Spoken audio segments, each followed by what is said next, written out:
Passes ton permis et tu appréhendes l'autoroute. Tu as le permis et tu appréhendes de rentrer sur l'autoroute. Cette vidéo est faite pour toi.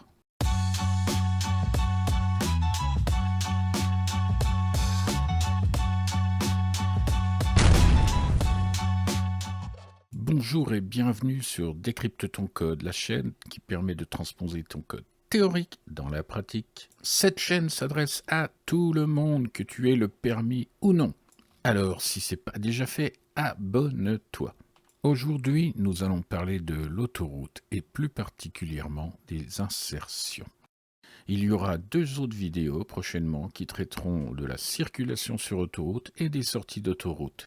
Il y a tellement de choses à dire sur ce sujet qu'il est impossible de faire une seule vidéo sur ce thème. Nous verrons les précautions à prendre avant de s'engager sur une autoroute, les usagers qui sont interdits sur l'autoroute, comment identifier à 100% une insertion d'autoroute. Nous verrons la procédure théorique, puis nous verrons des exemples pratiques. Allez, c'est parti. Les précautions à prendre.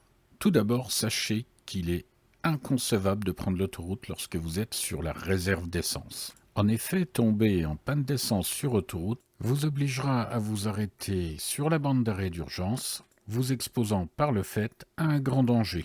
À savoir qu'il y a des stations essence sur autoroute tous les 45 km. Et malheureusement, l'espérance de vie sur une bande d'arrêt d'urgence est de 20 minutes. Alors, dès que vous prenez le volant, vérifiez systématiquement votre niveau de carburant. Autre précaution à prendre, si vous avez un voyant de danger, à savoir rouge, qui est allumé sur votre tableau de bord, ne vous engagez pas sur l'autoroute, car il s'agit d'un véritable danger immédiat, nécessitant l'intervention d'un garagiste. Les usagers interdits. L'accès des autoroutes est interdit à la circulation des animaux, des piétons, des véhicules sans moteur, des véhicules à moteur non soumis à immatriculation, des cyclomoteurs, des tricycles à moteur dont la puissance n'excède pas 15 kW et dont le poids à vide n'excède pas 550 kg, des quadricycles à moteur, des tracteurs et matériel agricole, des matériels de travaux publics, des ensembles de véhicules comprenant plusieurs remorques et des ensembles de véhicules composés d'un véhicule articulé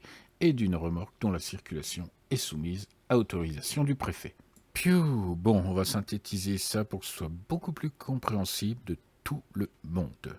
Sont interdits les piétons, les cyclistes, les quads et les voiturettes sans permis, les engins agricoles, les trottinettes qu'elles soient électriques ou non, les 50 cm3.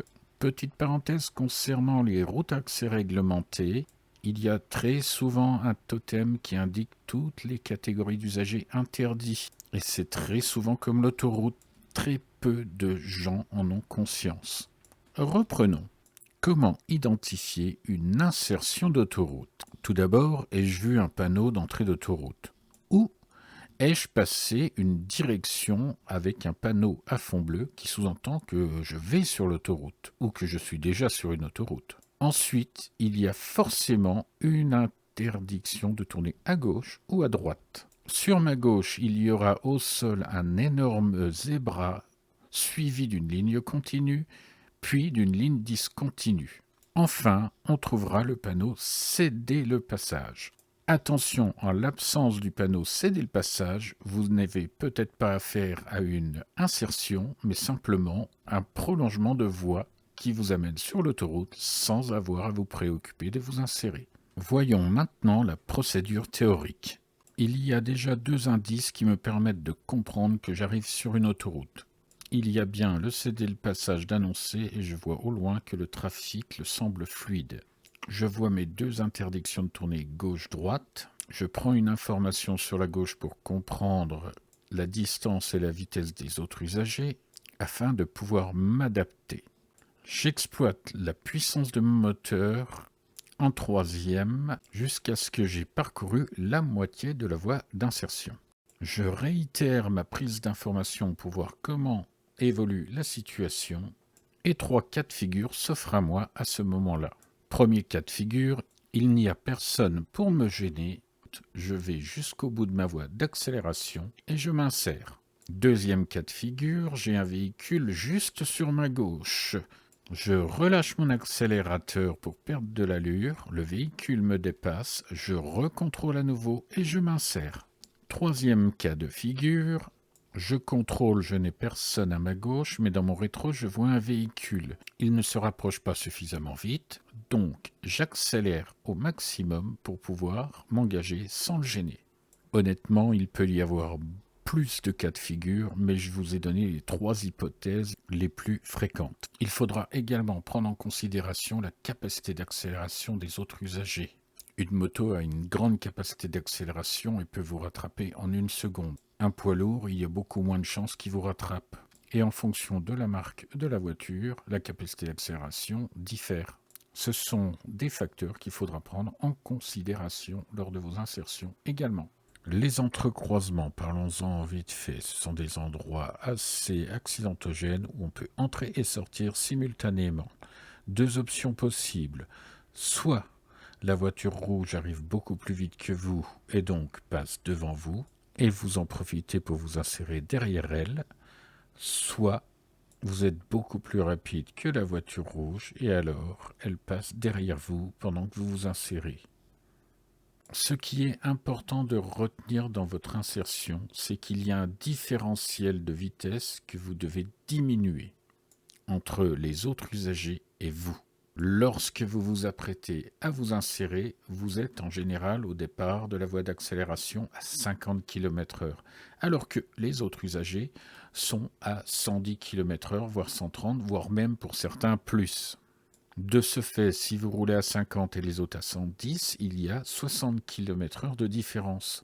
Cette voie d'insertion, dite aussi d'accélération, vous permet donc d'accélérer de façon à augmenter votre vitesse et diminuer ce différentiel. Dernier point concernant la théorie. Comme vous avez entendu, lorsque vous arrivez au début de la voie d'accélération, je vous demande de regarder vers la gauche de façon à analyser la situation et le trafic.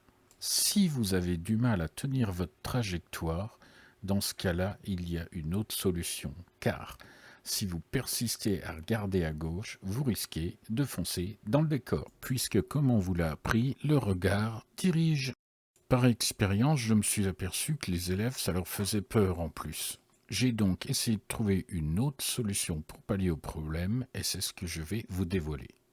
Je ne vais pas regarder à gauche, mais très loin devant, pour essayer de rattraper les véhicules qui me dépassent et qui vont largement plus vite que moi. Cela me permet d'avoir une évaluation juste du rythme qu'ils ont. Nous en avons enfin fini avec la théorie. Voyons maintenant la pratique. Nous allons donc prendre l'autoroute. Donc voilà le panneau d'autoroute.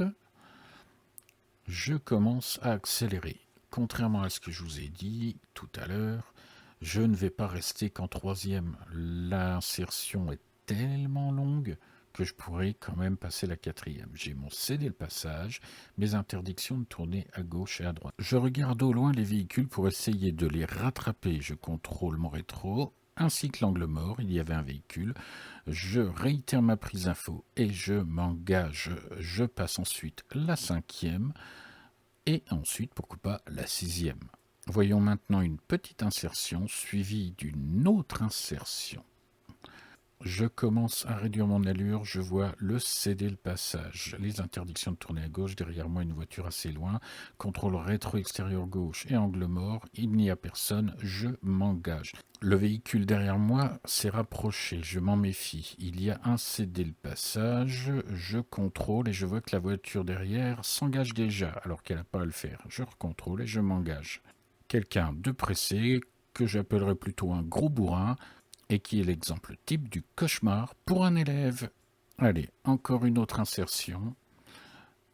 Donc nous voyons le céder le passage, les interdictions de tourner à gauche, et je me fous de ce qui se passe à gauche. Ce qui m'intéresse, moi, c'est les véhicules qui sont en train de me dépasser. Et j'accélère pour essayer de les rattraper et diminuer le fameux différentiel de vitesse. Je contrôle gauche et angle mort, et comme il n'y a personne, je peux m'insérer. Encore une insertion sur l'autoroute, le céder le passage, c'est suffisamment long. Les interdictions de tourner gauche-droite, le zébra. Je regarde la voiture devant, j'accélère pour essayer de la rattraper. Je suis à mi-cours, je contrôle et je m'insère puisque les véhicules sont suffisamment loin et ne me rattrapent pas. C'est pas plus compliqué que ça. Voilà, c'est fini pour aujourd'hui. Donc, comme promis, il y aura une vidéo concernant la circulation sur l'autoroute et savoir aussi suivre un itinéraire sur l'autoroute, ainsi qu'une vidéo sur les sorties d'autoroute. Alors, si tu ne veux rien manquer des prochaines vidéos, je t'invite à t'abonner, activer la cloche de notification, liker cette vidéo et pourquoi pas mettre un joli commentaire. Je vous dis à bientôt pour une prochaine vidéo de Décrypte ton code.